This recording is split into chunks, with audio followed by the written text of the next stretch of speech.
I'm Christy Simpson. Today's question is, how do you modify musical roles to fit different genders?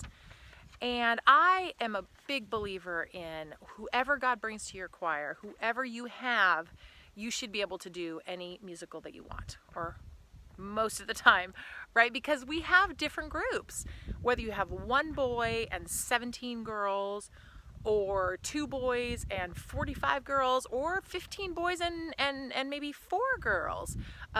We really want you to be able to put on these musicals no matter who God brings you, right?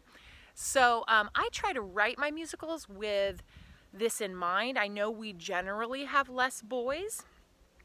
Sometimes you have a lot of young kids, sometimes you have old. I mean, there are so many different variations, but I know that generally we have less boys, right? So I try to write my musicals not making the lead need to be a boy. That's a terrible bias that sometimes I write for these great characters and I go, oh my gosh, they're all boys. Why am I making the boys the best roles? Ooh.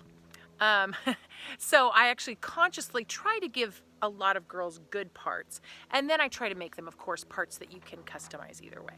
And even when you're doing, obviously, Bible stories, it's a little bit harder, but there's no shame in putting girls as the 3 wise men, tucking their hair up under their crowns. Everybody in the church understands that, and you don't say, hey, we're the 3 wise queens. You don't do that. You just have girls playing boys' roles like Shakespeare did or whatever. Everybody understands that that's what we're doing, right? So in most cases, Mary and Joseph, probably Mary needs to be a girl, Joseph needs to be a boy, but when you have certain things, shepherds, definitely make your shepherds girls. That's so easy to do. So I try to write that with this in mind and sometimes make the names a little bit neutral. Of course, you can change the names. Names don't matter at all. I just, in my musicals, I write down names because I'm not having any more children, so I name all my babies. They're the names I like that I would have named babies, I put in musicals. So don't be afraid to do it. Don't be afraid to customize things to make them fit. Don't be afraid to make that one huge role, that narrator role that's huge, into 10 different narrators, right?